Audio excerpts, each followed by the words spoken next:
The salt wind carries everything away. Chapter 1. Morning Ritual. The coffee was always too strong, but Harold Shepard had long ago stopped adjusting the measurements. At 65, he'd learned that some habits were less about preference and more about the comforting weight of routine. He stood at his kitchen window, watching steam rise from his mug like morning prayers, while across the narrow strip of shared garden, Claire's house remained dark. She wouldn't wake for another hour. He knew this the way he knew the tide schedule, the way his body still woke him at 0500 despite 20 years of civilian life. Some rhythms, once carved into bone, never fully fade.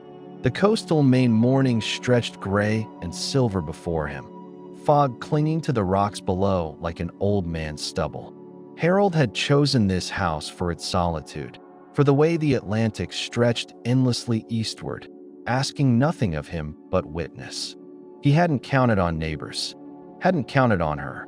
Claire Moreau had moved in 3 years ago, arriving with a battered upright piano and a laugh that could cut through fog. She'd knocked on his door that first evening, holding a casserole dish and wearing paint-splattered jeans, her dark hair streaked with premature silver that caught the porch light like fishing line.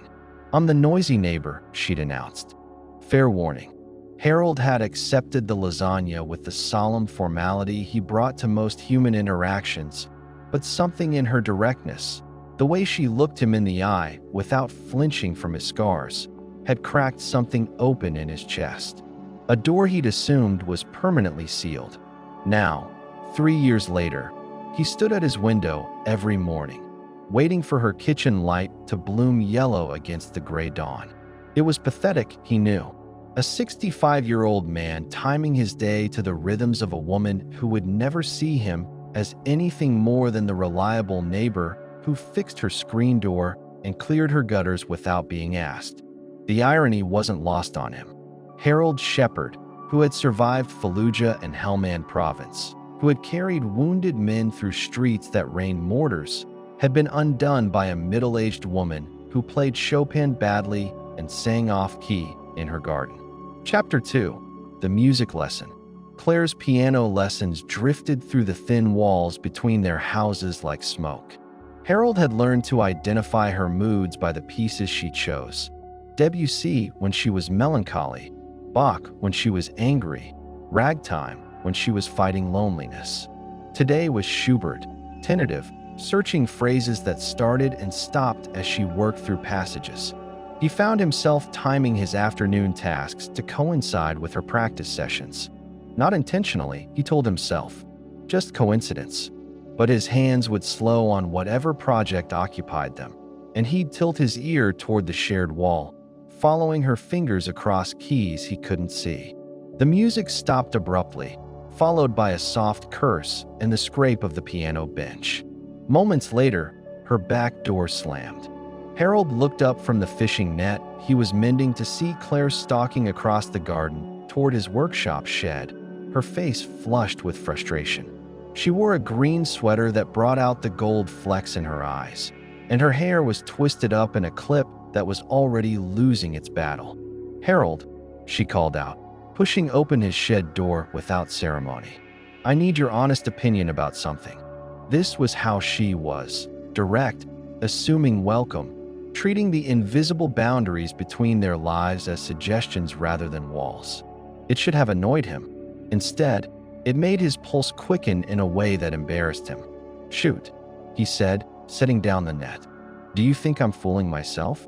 She leaned against his workbench, her fingers drumming against the wood. "The piano, I mean. Am I too old to get good at something I should have learned as a child?" Harold studied her face, noting the vulnerability beneath the question. Claire was 50, had taken up piano 3 years ago after her divorce, approaching it with the same fierce determination she brought to everything else. Her technique was improving, but slowly, and he could see how that chafed against her expectations. "Define good," he said carefully. "Don't give me platitudes, Harold. I get enough of those from my teacher." Her voice carried a sharpness that made him look up. I want to know if you think I'll ever be able to play a piece all the way through without feeling like I'm wrestling a bear." The question hung between them, weighted with more than musical frustration. Harold recognized the deeper fear, the one that came with starting over at 50, with discovering that time might be shorter than you'd assumed. "You played Fur Elise last week without stopping," he said, "beginning to end. That's a beginner's piece. You began 3 years ago." She was quiet for a moment, her fingers still drumming. "Sometimes I think about all the hours I spent in boardrooms, arguing about marketing budgets. All that time I could have been learning to make something beautiful." Harold felt something twist in his chest. "Regret's a luxury," he said, the words coming out harder than he'd intended. "You can spend your time wishing you'd started sooner, or you can use the time you have left." Claire's eyes sharpened. "That sounds like experience talking." "Everything's experience talking when you're my age." She smiled then, the first genuine one of their conversation. "You're not that old, Harold. Besides, you started painting when you got out of the service. That was 20 years ago." 15, he corrected automatically, then wondered why it mattered. "See? Plenty of time to become good at something new." She pushed away from the workbench. "Maybe I should take up watercolors. You could teach me." The suggestion hit him like a physical thing. The idea of Claire in his space, learning something from him, her shoulder brushing his as he guided her hand. It was too much. Too close to things he'd trained himself not to want. "I don't teach," he said. "You taught yourself." "That's different." Claire studied him for a long moment, and Harold had the uncomfortable sensation of being seen too clearly. "Okay," she said finally, "but the offer stands. If you ever change your mind." She left then, the shed door swinging shut behind her, and Harold was alone with the scent of her perfume and the echo of possibilities he couldn't allow himself to explore. Chapter 3: Storm Warning. The nor'easter arrived on a Tuesday in late October, announcing itself with winds that made the house creak like an old ship. Harold had spent the day securing loose objects, checking his generator, laying in supplies. 20 years of coastal living had taught him respect for Atlantic storms. By evening, the power was out and rain drove against his windows and sheets. He sat by his fireplace, reading by oil lamp, when the knock came at his door. Claire stood on his porch, hair whipped by wind, holding a flashlight and a bottle of wine. "My heat's out," she called over the storm. "Generator won't start." Harold stepped aside without hesitation. "Come in." She shook herself like a wet dog, laughing. "God, I forgot how vicious these storms get. In Boston, weather was just an inconvenience. Out here, it feels personal." Harold helped her out of her soaked jacket, trying not to notice how the cold had raised goosebumps on her arms. "I've got a fire going. Coffee's still warm. Actually," she held up the wine bottle, "I was hoping we could make a dent in this." Seemed like a night for drinking by firelight. The suggestion should have been simple, neighbors riding out a storm together. But something in the way she looked at him, in the intimacy of lamplight and shared isolation, made Harold's chest tighten. "I don't drink much anymore," he said. "One glass won't kill you." She was already moving toward the kitchen. "Where do you keep your glasses?" "Cabinet above the sink." He followed her, watching as she stretched to reach the high shelf, her sweater riding up to reveal a strip of pale skin. "There's a corkscrew in the drawer." They settled in front of the fire, Claire curled in his reading chair while Harold took the couch. The wine was good, better than anything he would have chosen for himself, and loosened the knots of tension he carried in his shoulders. "Tell me about before," Claire said, swirling her glass. "Before you moved here." "Not much to tell." "Harold," she fixed him with a look that was part amusement, part exasperation. "I've known you 3 years. I've seen your paintings, heard you talk about places I've only read about. There's plenty to tell." The storm rattled the windows, and Harold found himself talking. Maybe it was the wine, or the way the firelight softened her face, but words came easier than usual. He told her about the years after the service, the restlessness that had driven him from city to city before he'd finally found peace in this salt-worn house. He told her about learning to paint, about the way watercolors had given him something to do with his hands besides remember. Claire listened without interruption, her questions gentle but persistent. She had a way of drawing out details he'd forgotten. He remembered the color of morning light in New Mexico, the sound of rain on a tent in Oregon. "What made you stop moving?" she asked eventually. Harold looked into his glass, watching firelight dance in the dark wine. "Got tired of running from things that lived in my head. Figured if they were going to follow me everywhere, might as well give them a nice view." "And did it work?" "The stopping?" "Mostly." He glanced up to find her watching him with an expression he couldn't read. "What about you? What made you leave Boston?" Claire was quiet for so long he thought she might not answer. "Then, I spent 25 years being married to a man who loved the idea of me more than the actual me. When I finally figured that out, I realized I didn't know who the actual me was." She smiled, but it was edged with old pain. "So I came here to find out. And still working on it." She raised her glass in a mock toast. "To late bloomers and second chances." Harold touched his glass to hers, the crystal singing softly. Outside, the storm raged on, but inside, in the circle of lamplight, something warm and dangerous was growing between them. He should send her home, should maintain the careful distance he'd cultivated. Instead, he poured them each another glass and let himself pretend, for one storm-dark night, that this was his life instead of just a borrowed moment. Chapter 4. The Gallery Opening. The invitation arrived on a Thursday in November, cream-colored cardstock with elegant lettering. "You are cordially invited to the opening reception for Coastal Light. Paintings by Harold Shepard." Harold stared at the envelope, his name written in Claire's careful script, and felt something cold settle in his stomach. He'd mentioned the gallery showing once, months ago, assuming she'd forget. Claire forgot very little. She knocked on his door that evening, letting herself in before he could answer. "Why didn't you tell me?" she demanded, waving her own invitation. Harold looked up from the book he'd been pretending to read. "Tell you what, don't play dumb. The gallery opening is tomorrow night. This is huge, Harold. It's 6 paintings in a small gallery. Hardly the Met." Claire planted herself in front of his chair, hands on her hips. "It's your first showing. That's enormous." Her voice softened. "I'm proud of you." The words hit him in the chest like shrapnel. Pride. When was the last time someone had been proud of him? When was the last time he'd done something worth pride? "I might not go," he said. "What?" Claire's eyes went wide. "You have to go? It's your opening. I don't do well with crowds. Or attention." "Harold."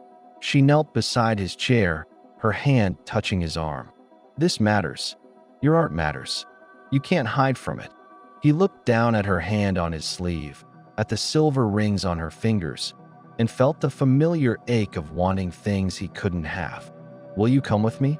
The question escaped before he could stop it, hanging between them like a bridge he wasn't sure he wanted to cross. Claire's face lit up. "Of course. I wouldn't miss it." The next evening, Harold stood before his bathroom mirror, adjusting his tie for the 4th time. He'd bought a new suit, charcoal gray, nothing flashy, and polished his shoes until they gleamed. At 65, he still carried himself like a Marine, but tonight his hands shook as he worked the knot.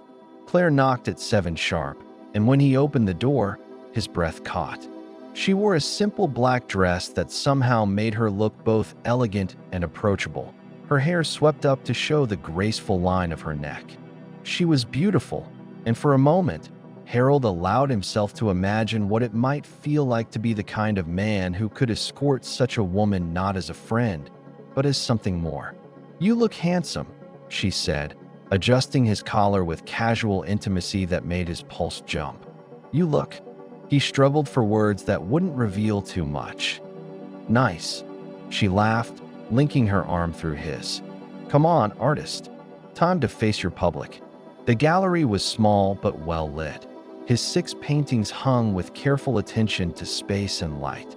Harold recognized the work, Seascapes mostly, studies of light and water and the endless conversation between them, but seeing them framed and mounted made them feel like someone else's creations. Harold Shepard, I presume? A woman with silver hair and an expensive smile approached them. Margaret Holloway, gallery owner. I'm so pleased to finally meet you. The evening passed in a blur of handshakes and conversations, people examining his work with the kind of serious attention he'd never expected.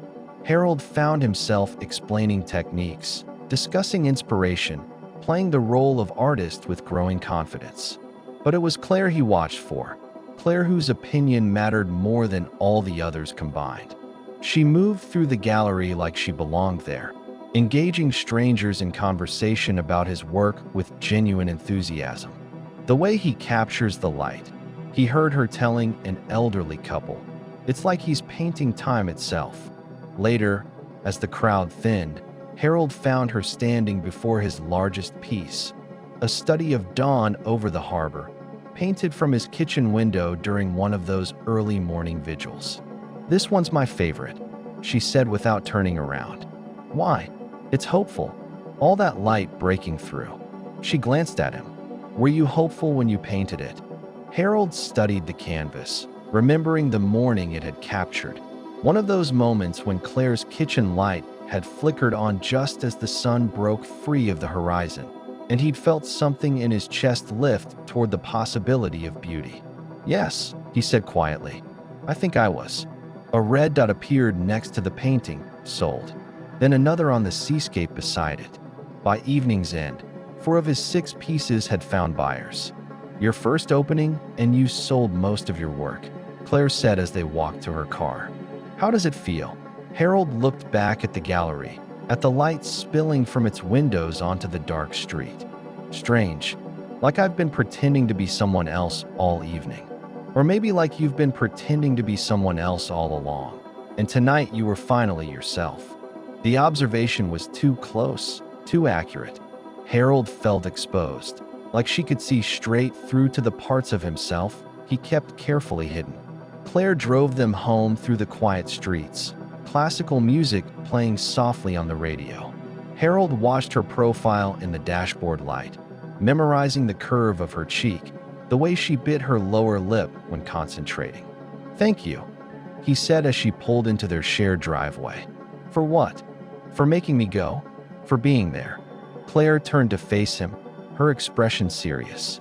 Harold, you don't need me to make you do anything. You're braver than you think you are. She leaned across the seat then and kissed his cheek, her lips soft and warm against his skin. It was a friendly gesture, nothing more, but Harold felt it burn through him like whiskey. Good night, she whispered, and then she was gone, leaving him alone in the car with the phantom touch of her mouth and the echo of words he'd replay until dawn. Chapter 5. Winter Lessons. December brought snow and the kind of cold that made the old house settle and creak through the nights.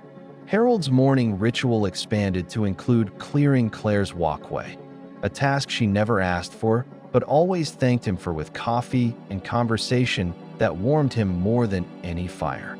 The gallery's success had changed something between them. Not everything, but something.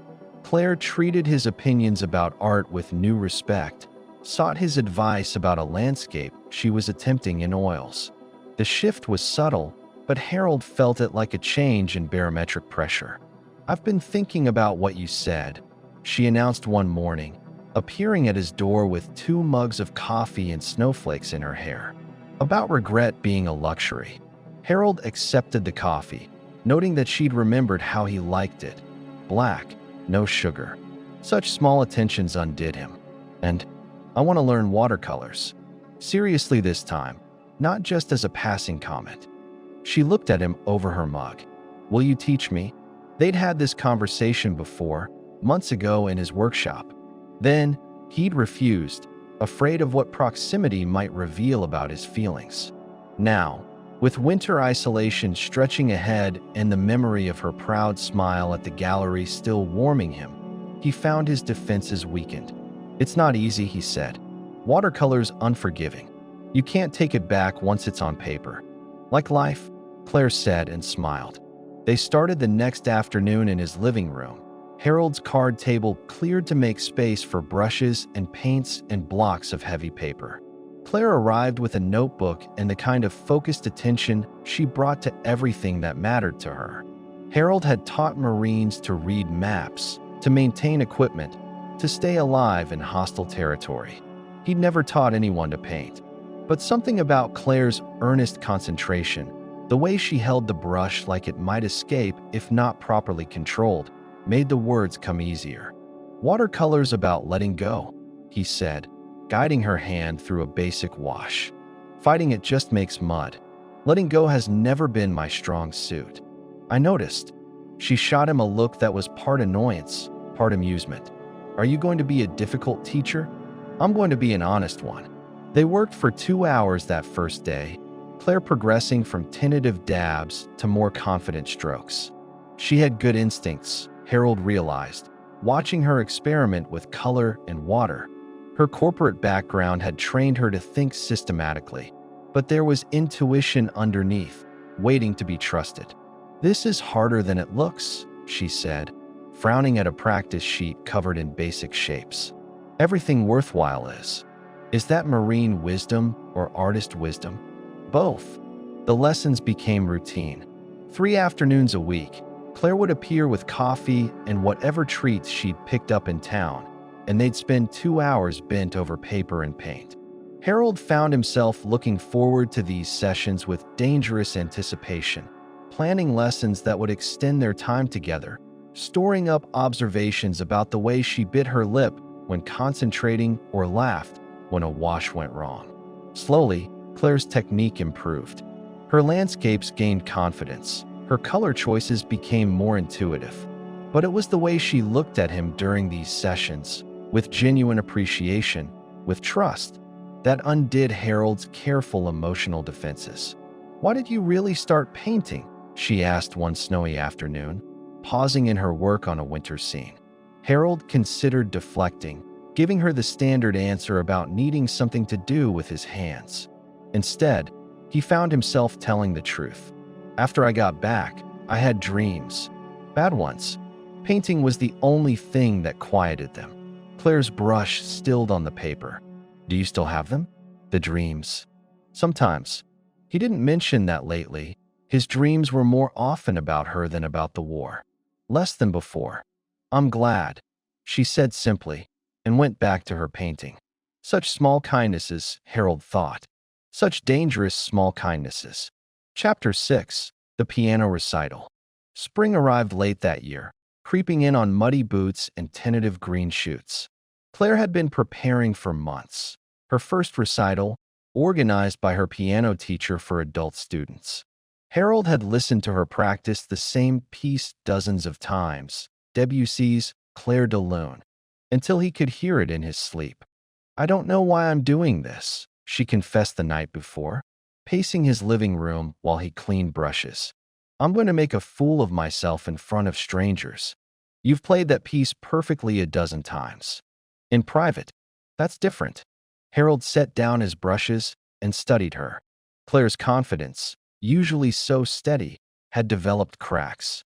She was terrified, he realized, not just of making mistakes, but of being judged for starting so late, for being 50 years old and still a beginner. "I was 19 when I gave my first real order in combat," he said quietly, convinced I was going to get everyone killed with my inexperience. Claire stopped pacing. "What happened?" "Everyone lived. Mission succeeded. But I was too scared to notice at the time." He met her eyes. "Fear doesn't disqualify you from doing something important." The recital was held in the community center, folding chairs arranged before an old, upright piano. Harold arrived early, claiming a seat in the back where he could watch Claire without distraction. She looked elegant in a blue dress he'd never seen before, her hair pinned back in a way that made her neck look graceful and exposed. There were 8 students performing, ranging from teenagers to retirees. Claire was scheduled 4th, which meant 20 minutes of watching other performers while her nerves wound tighter. When her turn came, she walked to the piano with straight shoulders, and sat with the posture Harold had watched her practice. Her hands found the keys, paused for a heartbeat, then began. The first notes of Claire de Lune filled the room, soft and searching. Harold had heard Claire play this piece countless times through their shared wall, but hearing it performed, watching her shoulders move with the music, was entirely different. She played with careful precision at first, then with growing confidence as muscle memory took over from conscious thought. There was one moment, near the end, where Harold saw her hesitate, her left hand hovering over keys that seemed suddenly foreign. But she found her way back to the melody, finished strong, and the applause that followed was genuine and warm. Claire's face when she returned to her seat was radiant. She'd done it, conquered fear, performed publicly, proved to herself that starting over at 50 was possible. Harold felt something in his chest expand with pride, and something else, something more dangerous. After the recital, there was reception with punch and cookies. Harold found himself in conversations with other audience members, many of whom recognized him from the gallery showing. But his attention kept drifting to Claire, animated and laughing as she talked with other students. Her earlier nerves transformed into excitement. Harold, she appeared at his elbow, still glowing with adrenaline. "Can you believe I actually did it?" "I can," he said, and meant it. "I want to celebrate. Will you take me to dinner?" The request was innocent, friends marking an achievement. But something in the way she asked it, in the intimacy of the moment, made Harold's pulse quicken with possibility and alarm. Of course, they drove to a restaurant overlooking the harbor, a place Harold had passed countless times but never entered. Claire insisted on wine with dinner, toasting her performance and his encouragement with an enthusiasm that was infectious. "I feel different," she said as they waited for their entrees. "Like I've proved something to myself." "What did you prove?" "That it's not too late. For piano, for art, for—" She paused, her eyes meeting his across the table. "For lots of things." The words hung between them, weighted with implications Harold wasn't sure he was reading correctly. Was she talking about music or something else? The wine and the intimate lighting and her obvious happiness were conspiring to make him hope for things he'd trained himself not to want. "Claire," he began, not sure what he intended to say. "I know what you're going to say," she interrupted. "That I'm being dramatic, that it was just one recital." "I wasn't going to say that." "Then what?" Harold looked at her across the table. This woman who had disrupted his careful solitude, who made him remember what it felt like to want things beyond mere survival. The words he wanted to say pressed against his throat like trapped birds. "I love you. I have loved you for 3 years, quietly and hopelessly. And tonight, watching you play, I thought my heart might stop from the beauty of it." But he was 65 to her 50, scarred and set in his ways. She saw him as a mentor, a friend, a reliable neighbor who fixed things and offered steady advice. To burden her with his feelings would be selfish, would change everything between them in ways he couldn't take back. "I was going to say that watching you perform tonight was one of the finest things I've ever seen," he said instead. Claire's smile softened. "Thank you. For everything. For the lessons, for being there tonight, for believing in me when I didn't believe in myself." She reached across the table and covered his hand with hers, and Harold felt the touch burn through him like electricity. For one wild moment, he imagined turning his hand over, interlacing their fingers, pulling her toward him across the candlelit table. Instead, he smiled and squeezed her hand briefly before pulling away. "You did the work," he said. "I just watched." Chapter 7, Summer Storm. July brought tourists and heat that made Harold's small house feel smaller. He'd taken to painting on his back porch in the early morning, trying to capture the way light moved across water before the day grew too bright. Claire had gone to visit her daughter in California for 2 weeks, and Harold was surprised by how much he missed her presence next door, how the absence of piano music made his days feel hollow. She returned on a Thursday evening, tanned and smiling, appearing at his door with a bottle of wine and stories about her trip. I miss this place, she said, settling into his porch chair like she'd never left. Sarah's apartment is lovely, but there's something about being near the ocean. How's your daughter? Good. Busy. She's pregnant again. Claire's smile was complicated. I'm going to be a grandmother for the second time. Harold heard something in her voice, a wistfulness that made him look up from the painting he was touching up. That's wonderful. It is. It's just. She paused, twirling her wine glass.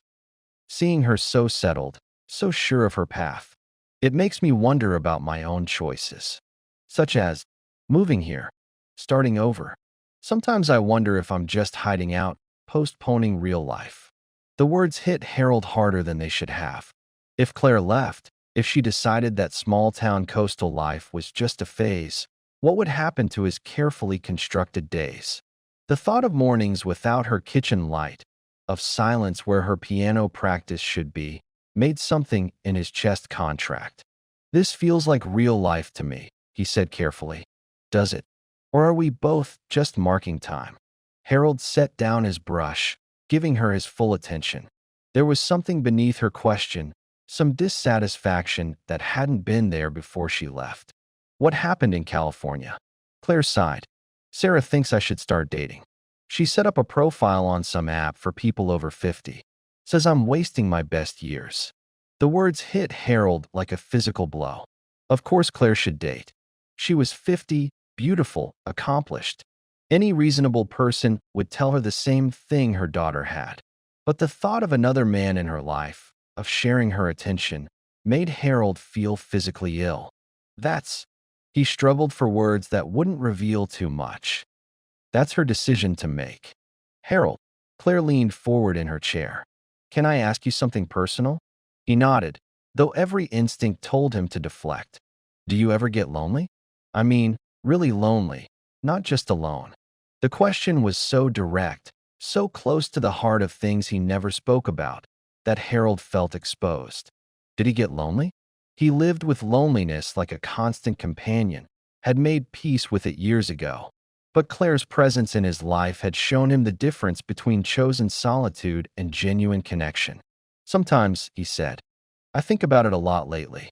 Whether I'm being brave by staying single or just scared. She looked out toward the water. Whether I'm waiting for something that's never going to come. Harold felt the weight of all the things he couldn't say pressing against his ribs.